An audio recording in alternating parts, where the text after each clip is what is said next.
what am I going to do with all this scrap? You ever ask yourself that question? You know, in my 50 years of woodworking, it seems like there's two things I've made more of than anything else, and that's scrap and sawdust. You know, I'm always generating scrap, and really, to me, I hate calling it scrap. It's just unused wood. It's not scrap until I can't do anything with it.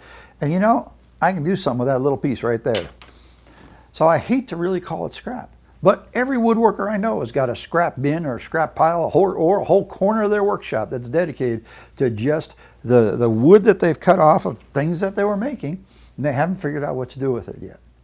Well, what I want to do in this video is I want to take some time to show you how you can prep this wood to make it ready to be used for small projects, and then we're going to make a series of small projects out of this wood. What I find is this wood is great for really small projects. When I say small projects, I'm talking about stuff, you know, that big maybe, okay? We're not talking about anything big. But there's still wood projects, there's still woodworking, and you can come up with some really great stuff. So come on with me as we make some of these projects, and who knows, maybe you can clear out those scraps and make some great gifts for family and friends. So let's jump in. Most of the pieces of wood I use for these tiny projects are offcuts. In other words, I've got, say, a piece of 1x4 and I'm thinning it down.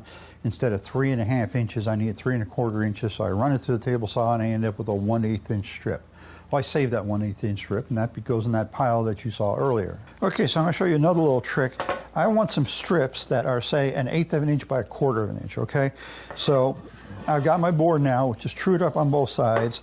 Now I'm back on this side of the fence. I've set my blade to just a little over 1/4 inch high, okay?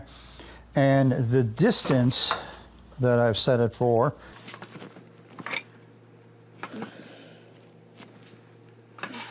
gives me about 1/8 of an inch on this side of the blade, okay? So we're gonna make a groove through there, and then we're gonna move the blade over and make another groove. Actually, I guess I'll make 3 of them. And then we'll flip the board on edge and cut it the other way.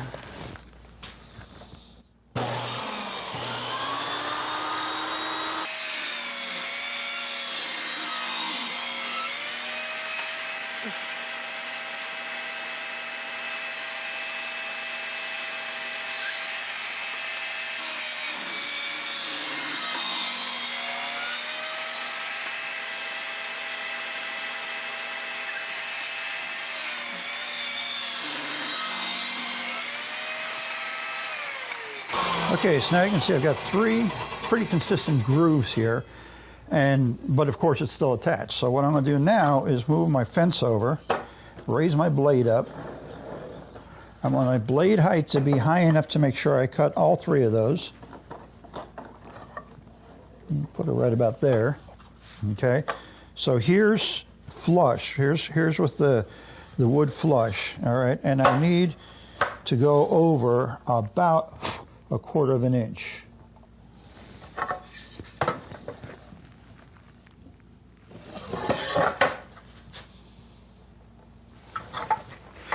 Okay, and notice I'm going to cut it with this to the outside. If I don't want to get those little strips caught between the blade and the fence, or I'll end up destroying them.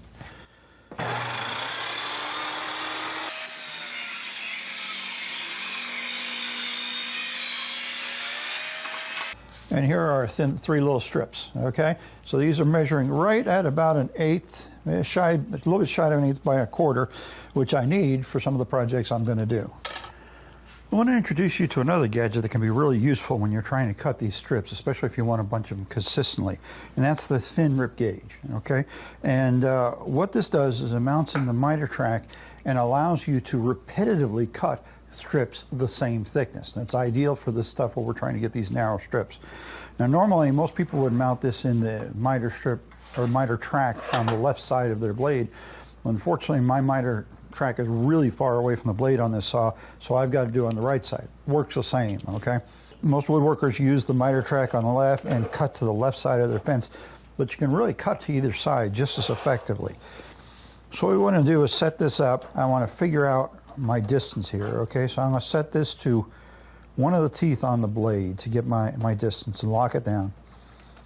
And then I'm going to lock it in position before the blade, right? You never want to pinch the piece of wood between the fence and a miter gauge, and this is essentially functioning as a miter gauge. Now, if I bring the fence up to this gauge, Okay, what's going to happen is literally I'm just going to cut the edge off the board. I'm not going to cut any material off. I want to cut some material. I want roughly 1/8 of an inch. So what I'm going to do is I'm going to, there's a scale on here, it's both metric and inches, and I can adjust this to set it. So I'm cutting about 1/8 of an inch. Now I can bring my board up to it, lock my fence down, and rip off a strip that's 1/8 of an inch. Now this is going to be a little rough because this is an unfinished edge here, but you'll get the idea anyway.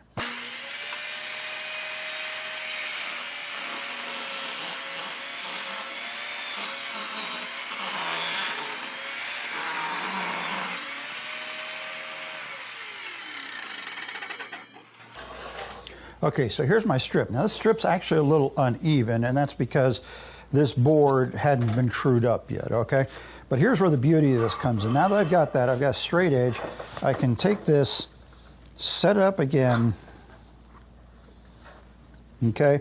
And this is going to make it so that the next strip I cut is going to be the same width. So I lock my fence down again, and all I've done is move it over enough that I can get another strip the same width, except for it's going to be consistent, where this one wasn't.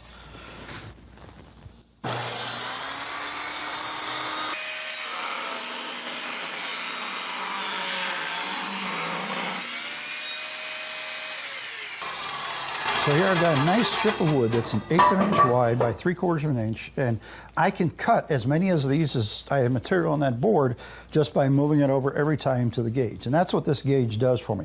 So when it comes to doing these tiny projects when we need little strips of wood, this is a great little tool to have. And for somebody like me that does a lot of tiny projects, this is really useful. Making a lot of these tiny projects involves a lot of edge gluing, like a lot of other projects. The only thing is we're edge gluing some pretty small pieces. Well, that means the edges of those pieces need to be jointed cleanly. Now, you can't really run these through a jointer even if you have one for safety reasons, okay? You can't run them through a planer because the planer will destroy them. What you need to do is sand them, all right? And you could just take your random orbital sander and go to town. And that's a slow process, I'll tell you. I've done it, okay? Here's my solution that I've come up with. This is my oscillating spindle sander. This one's made by Grizzly. These aren't a real expensive tool for a bench mount tool. I think this one was like $150. Harbor Freight has one that's a decent one for about, I believe it's $110. Maybe those prices have changed, but that's the last I saw. Now, theoretically, I could just hold this piece up against there, okay, and I could sand it. And I could probably smooth out a lot, okay? Like this has got a bunch of tooth marks from the saw blade on this side. And then if we look at the cross section, we see that it's not quite square here. This surface is at an angle, so I gotta clean that up. And obviously I'd be cleaning it up for a specific project usually when I do this. So what I've done is I've found a way of turning my oscillating spindle sander into a thickness sander. Now, a thickness sander or drum sander is a great tool to have if you can afford one. I don't have one. Hopefully one day I'll either build myself one or I'll get one. Right now I don't have one. That's the tool to use when you're dealing with thin material, okay? It's great. So what I've done is I've found a way to use my oscillating spindle sander as one, and I just made myself a simple jig, okay? Now what I've got here is I've got a base plate and a fence, okay? This is a fixed fence, and it's exactly 90 degrees, and I've got a block here to make sure of that. And then I've got another fence that's hinged, okay? And this is just a 1.5 inch hinge, and this is literally a scrap of walnut I had sitting around. And it is mounted perpendicular. And then you can see here there's a knob where I can adjust the position of my movable fence, okay? And I just put a little cap on here. You don't even have to put the cap. You can use an acorn nut. I just made a little cap out of a piece of dowel rod. Okay, so this, and there's one last thing, there's this cutout here. So what I do is this sits on my oscillating spindle sander. Now for this end, I've gone ahead and put a hole in the table, and I've got a pin there, okay? If you don't want to put a hole in your table, you use a clamp on that side. This side, I use a clamp. So I bring this up to the drum, the sanding drum, and of course, you know, it depends on the size of the sanding drum. I use my largest sanding drum for this. and I'm going to back off maybe a 1/16 of an inch, more like a 32nd, and clamp it in place. I'm just giving myself a little clearance there, okay? Now it's important for this to work out properly that this base piece is pretty flat and that this piece is perpendicular. Now I've tried sanding some larger pieces and found out that this does wobble just a touch, so I got to be really careful on larger pieces. Now I can adjust the gap between my drum and this fence to whatever I want, okay? And what I want is just enough so that I'm getting an interference like that. All right, so I've got a decent interference there. And I'm going to go ahead and sand this piece. Now I'm going to put a mask on. I don't normally wear a mask on camera, but I'm going to make a lot of dust, and I don't really like breathing it in.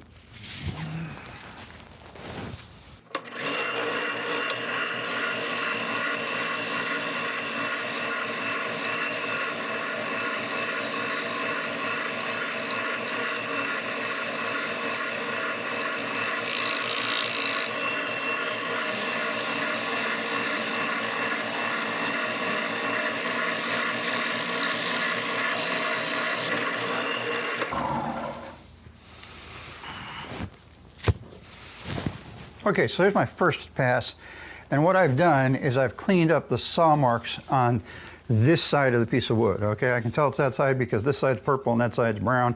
It has to oxidize again. At the same time, while I was doing that, I thicknessed it. I made sure it's a consistent thickness, okay? As I was going through, this middle part was actually a little bit thicker. I could tell because I got more resistance.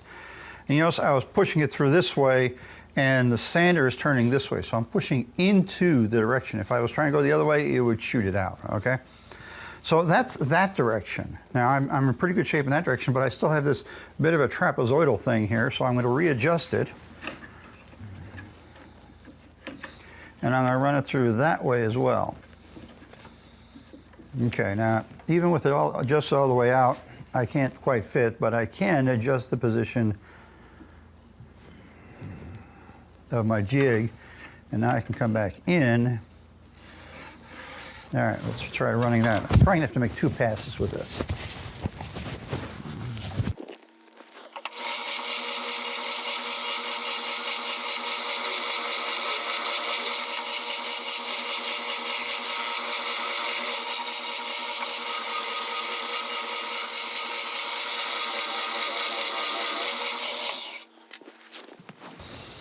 Okay, so what I've got now is I've got a piece that I've got 2 edges that I know are clean. The other 2 edges are still purple. They haven't been sanded.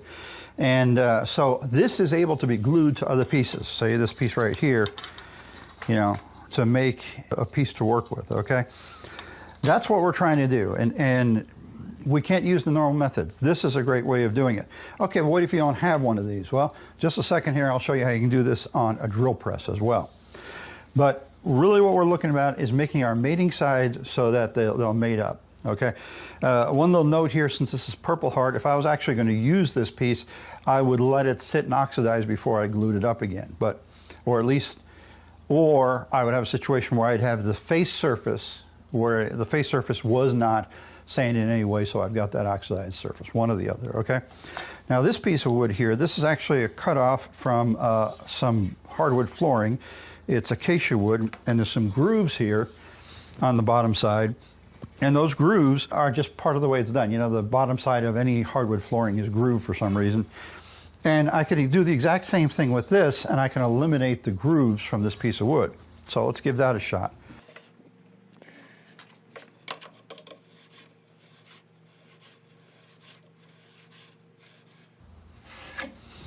That should be tight enough.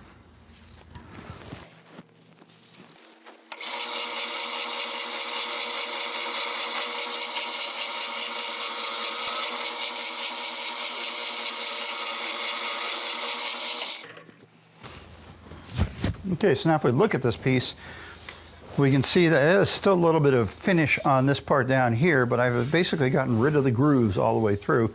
So now that piece is ready for whatever I want to do.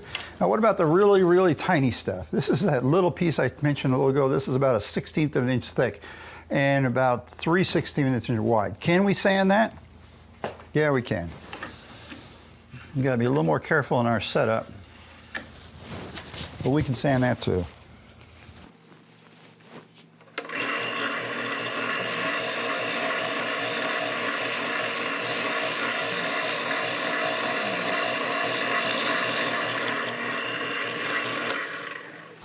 There's that.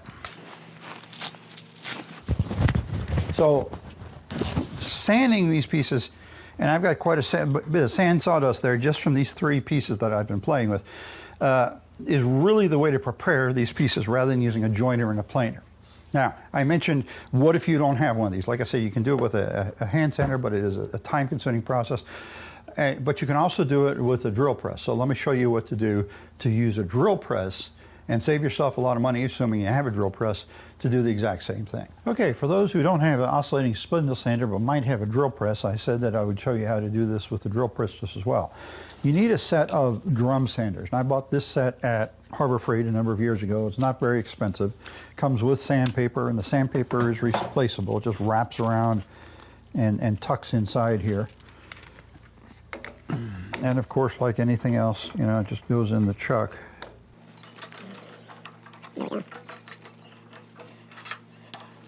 So then I made myself a little jig, and this is simpler than the other one. I've got the stage here, which is a 1x4, and the fence, which is a 1x2, okay? And I've mounted them together at 90 degrees. I made sure it was 90 degrees with a square. And then I added a cutout here to go around the drum sander. And it doesn't have to be exact, it's just the idea of having some clearance there. You see, we want to make sure that when we're sanding this, that we're sanding it up in the sandpaper area and not having this down here or overlapping in some way. So the idea is that we'll raise the table up to the point where the sanding drum is not quite touching and we've got an overlap there. So now you can see this is going to be all in the sanding area, okay? And this will get mounted to the table just with a couple of F-clamps. There's no real adjustment on this. I adjust it just by positioning, okay? So I would put one clamp on and then adjust the position so it's just giving tension. Now, on the other sander, I told you that we had to watch out about the direction of spin. The direction of spin here is this way, okay? And because of that means I need to feed into that direction of spin, so I would have to feed from this direction.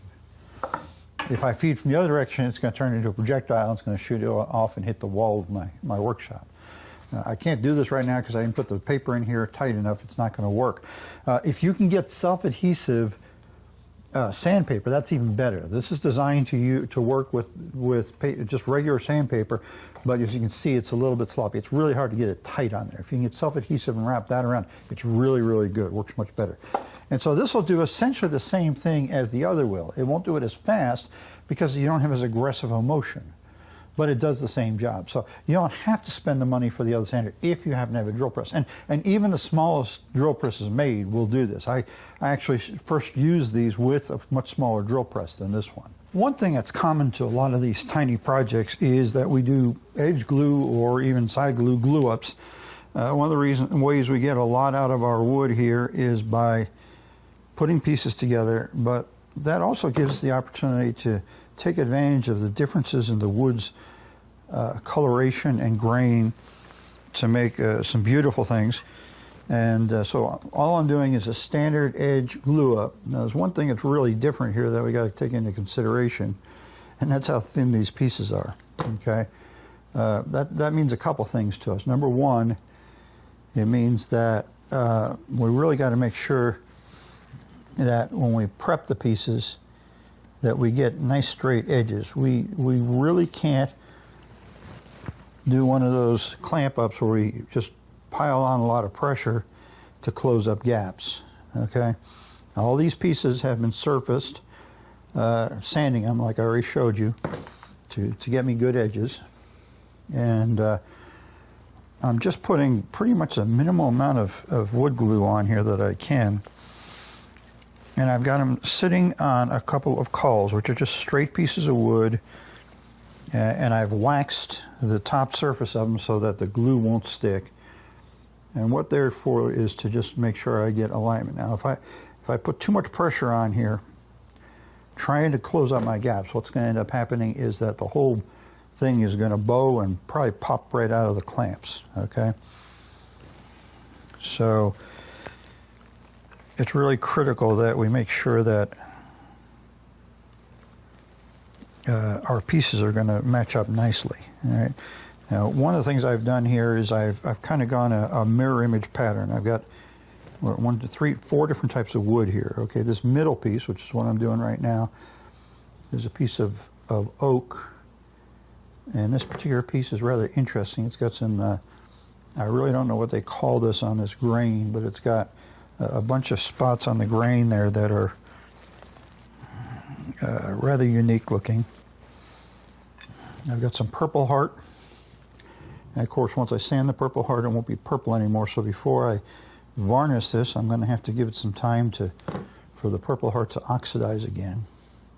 So I'll make all my pieces, I'll sand them, and then before I finish them I'll give them that time for the purple heart to oxidize. I've got walnut.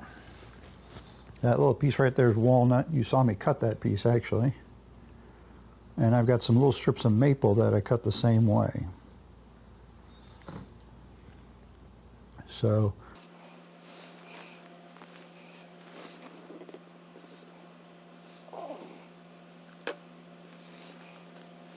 and these edge pieces of walnut are a little bit wider. These are not as the other ones I'm using cut on the saw specifically the project. This is actually off-cut from something else, like the oak is off-cut as well, where I had a larger piece.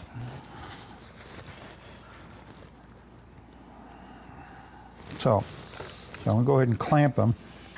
Now, like I said, you can't apply a lot of pressure with these clamps in this case. You're really just putting enough pressure on to hold it together. And you really got to be careful how you do this. Very different than doing it, say, a tabletop where you can put a lot of pressure on there. Oop. Remember what I said about it popping? Now you just saw it in action. Okay, we'll try that again.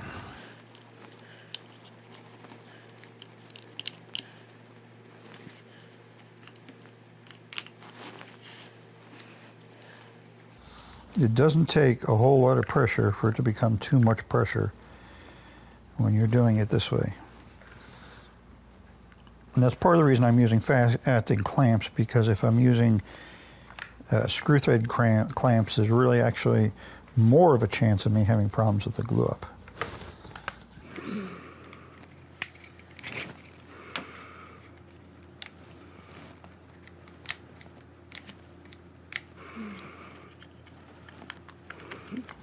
So now I'm pushing all the pieces down to make sure they're in good contact with my cauls.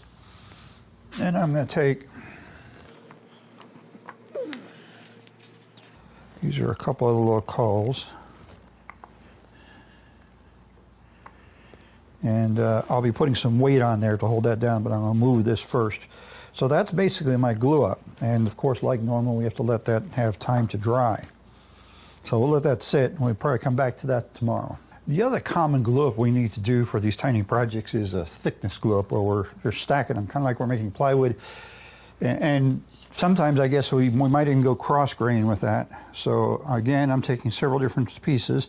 I have 2 pieces of oak, and I also have maple and walnut. And I'll do something a little different here with this walnut, in that I don't have a piece of walnut that is as wide as my oak or my maple. So I'm actually going to use 2 narrower pieces and put them together, and unless I mess up, that'll work out really well. The risk doing that is that if I don't get my positioning right, I'll end up with a gap in the middle of this whole thing, just like a void in plywood, and that's not something we want. So here's one piece of the walnut, and here's the other, and I'm going to go ahead and put glue on this edge too.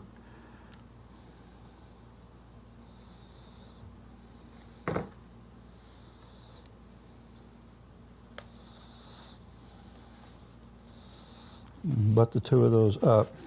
Then we'll put some glue on there to put the maple on.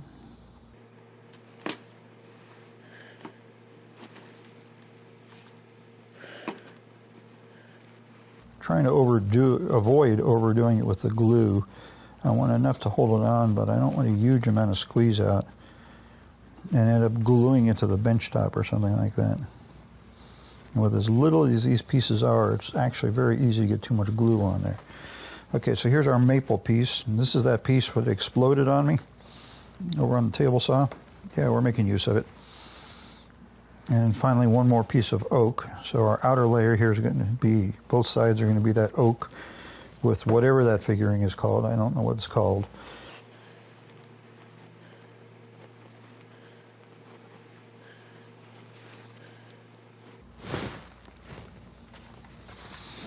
Okay, so here's our sandwich, our 4 layers. And now we got to squish it together a little bit.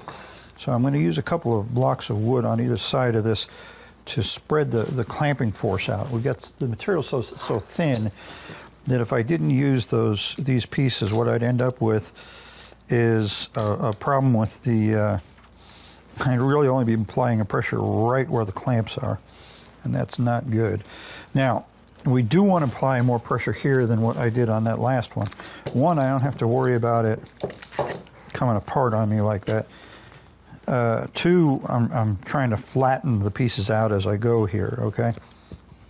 And there is a tendency with these screw-thread clamps for the material to walk a little bit, so we really got to be careful here how we do this.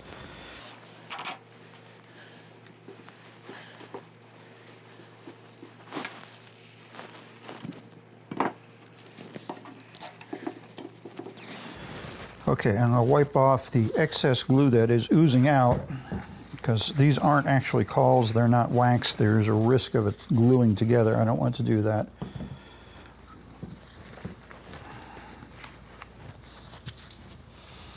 And we can set this aside to dry as well. Okay, the first and probably simplest of our tiny projects we're going to make is a thumb twiddler. Now, we all have times when we're just sitting around and twiddling our thumbs for one reason or other, and this handy little device just makes that process easier. All it is a little piece of wood with a couple holes in it. And you know, these things may seem like a joke, but these are great stocking stuffers. And like if you're giving a present to somebody and you want to put something on it. One year my wife and I made a bunch of these, and we do baked goods at Christmas time, and we attached these to the baked goods and gave it out. And people loved them. So all you need is any piece of scrap wood that's 1/4 to say 1/2 inch thick, about 1.5 inches wide, and about 3 inches long. And I've got one here, and you're going to drill 2 1-inch holes in it.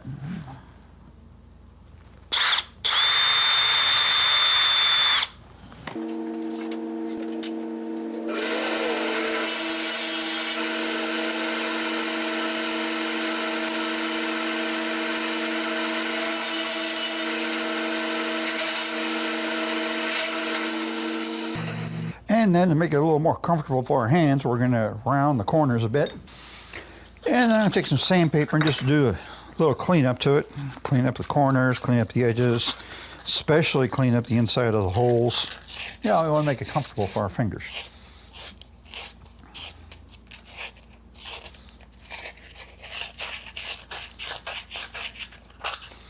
And there you have it, one more thumb twiddler in the world.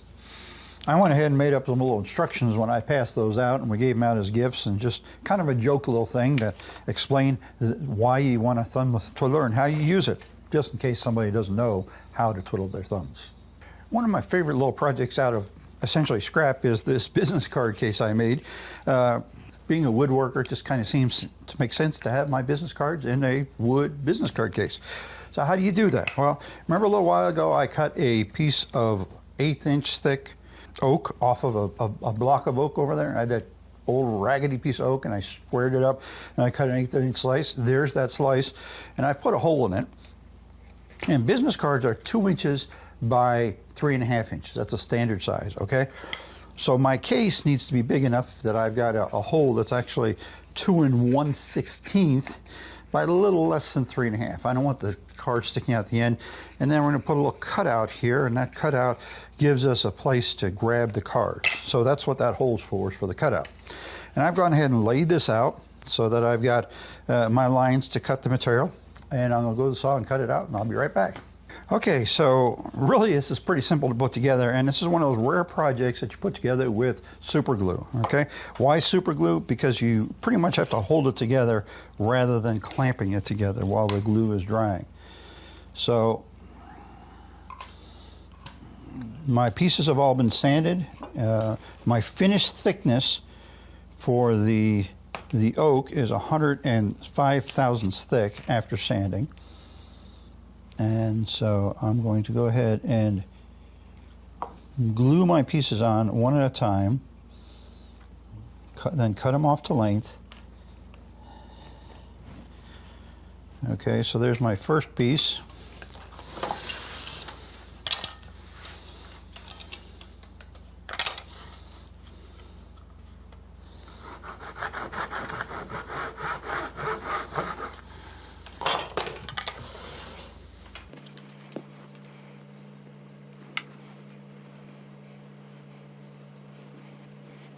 Second piece. And by the way, these strips that I'm putting on here, these are walnuts. So I've got oak and walnut going together to make this.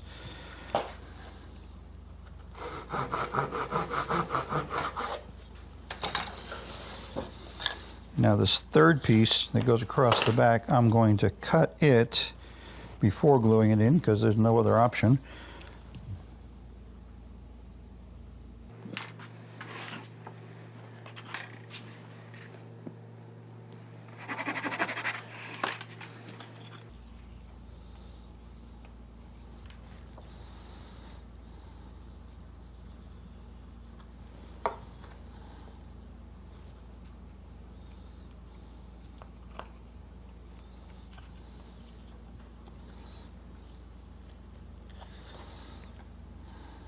Okay, so now glue the other side of the case on.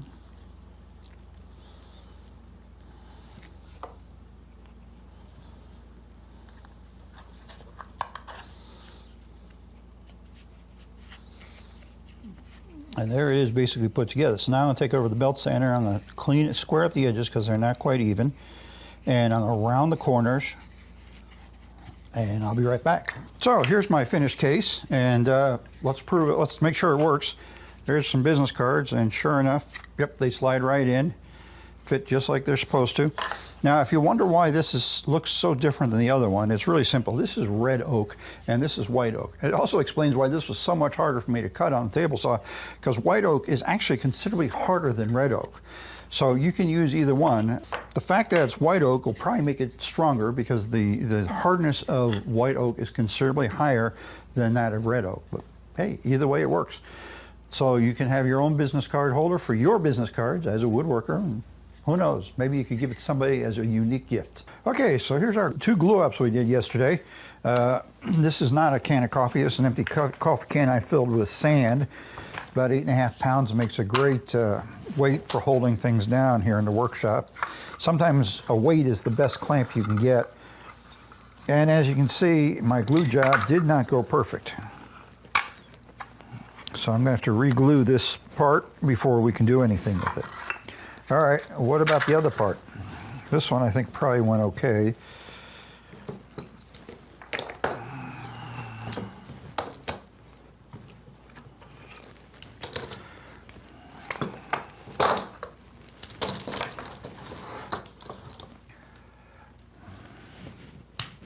There we go, a little sticking going on there. All right, so I've got a nice little sandwich here, and I can do a couple different projects with this, or probably quite a few, but let's do a couple. I'm gonna make I don't know what the proper name for this is, but it's something you stick on your thumb when you're reading a book to hold the book open, okay?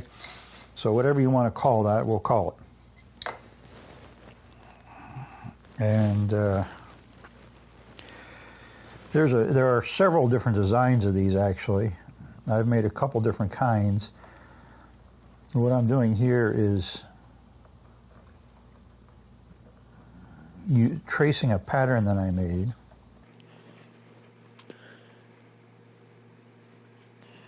So I can cut this out. And I'm also going to mark the center so I can go ahead and put a hole in it, okay? So there's one. And then I'm also going to drill a hole in this and make a ring. So I'm going to take this over to the scroll saw and I'll be back in a minute. Okay, so I'm back from my scroll saw with my book holder and a ring. While I was at it, I went ahead and cut out a ring. Now, actually, I've done more than just the scroll saw. I went to the drill press, then the scroll saw, and then my oscillating spindle sander, okay? Let me mention here that if you've got to make holes in small stuff, you're always better making the holes before you cut it out. It's really hard to hold on to small stuff. Now, if you make the mistake, and I have, where you forget to make your holes first, these screw clamps are great for holding on to small objects of all sorts, especially irregular shapes. So I could take that ring, mount it in there, and go ahead and drill it on the drill press. I wouldn't want to hold it with my fingers because I probably couldn't hang on to it, okay? So here's my little book holder, and now I need to round the edges. Now, just to reiterate, all right, first I drilled the hole, and then I cut it out, and then I went to my sander and I sanded the edges to get rid of the sawtooth marks. Now I'm going to round the edges, and rather than use my router table, I'm going to use my trim router simply because it's got a smaller hole here so I can support the workpiece better.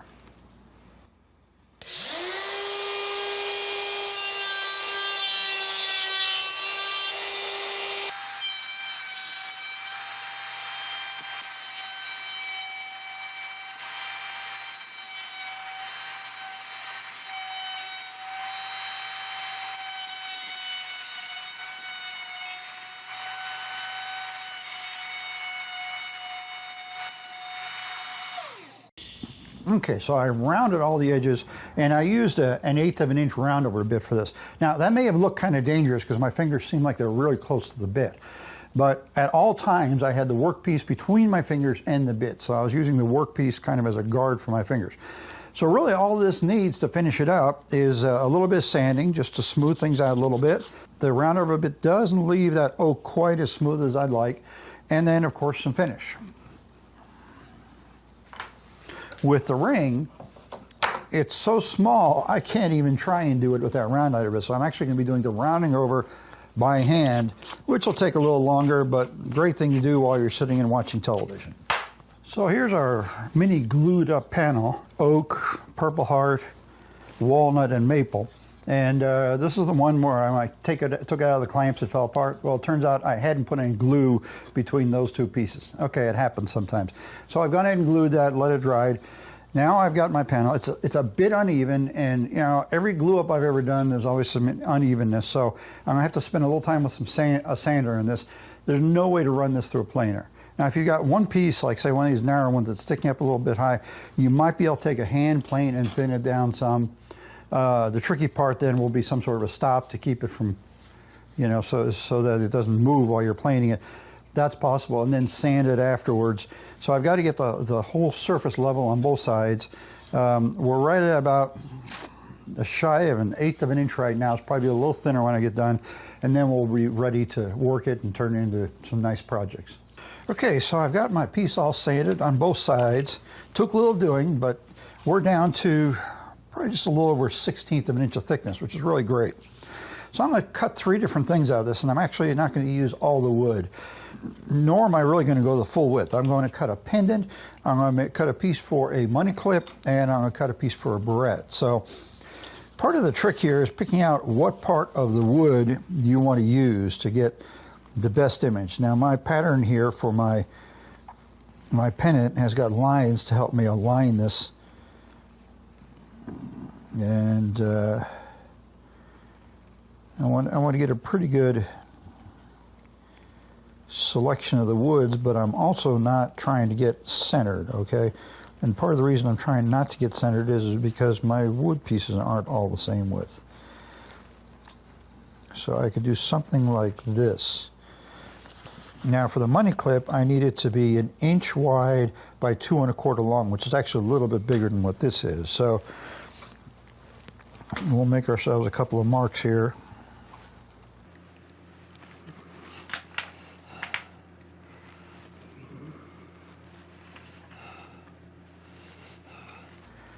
This little tiny square is actually only going to give me 2 inches. I'm going to have to extend it beyond there. Whoops, I slipped.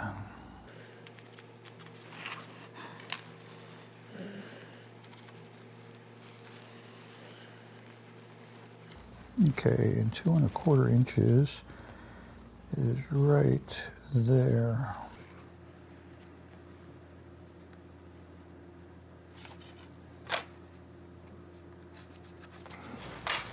And then for the Barrette, I've got this oval, and I didn't make this pattern with the lines like I made this. I should have, but we'll do something like this, and this is going to end up being symmetrical.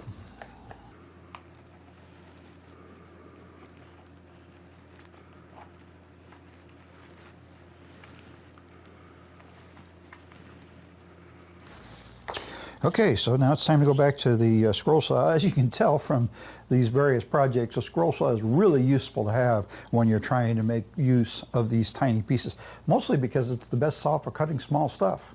So I've got my pieces here and I'm ready to put things together. A couple things I want to mention first though, that is if you have any voids, any cracks in your glue up, this is a great place to use the glue and sawdust wood filler, okay? And some people try and mix the sawdust and the wood glue together and then put it in. No. Put a little glue down there and then put the sawdust and rub it in with your finger, okay? Let it dry a little bit and then sand it off. Now, I have a little bit of a problem here in that I've used Purple Heart, okay? And when you cut Purple Heart, it turns brown. So what I need to do is let this oxidize before I can varnish it. Normally, I would let these projects sit around a couple of weeks, let the Purple Heart turn purple again, varnish it, and then I would do my assembly.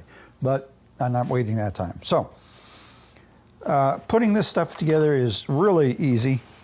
There's nothing challenging here.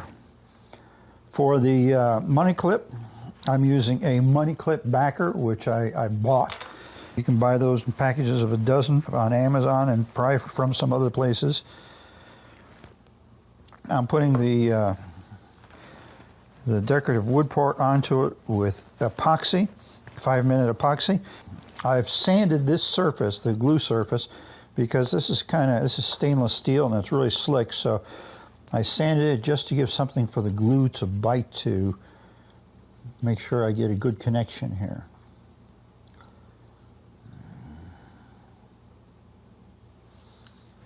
And I'm going to put this on in a way that it overlaps all edges. And the way I know it's going to do that is I'm going to turn it over so I can see it.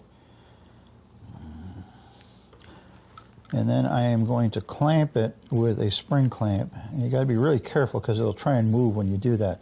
All right, so that's glued together and that can just sit and it'll finish. I would normally do the same thing with the Barrette, except I found I don't have a Barrette backer. Normally I've got them sitting around here. For some reason I don't. And then I've got my pendant here, and I've purposely cut this out so that I did not have my seam right on, or my center point right on the seam here, okay? And that's so I can drill a hole through here without putting undue stress and causing it to break. So now that hole, I can put a split ring in. You can buy these at Hobby Lobby or Michael's or any other craft store. And that just slips right in there, okay? And then I'm using a leather thong. This is a braided leather thong. I bought a package of these off of Amazon a while back. I think there were 50 in the package for $10 or $20, and I'm still working off of them. And so now I've got that ready to go.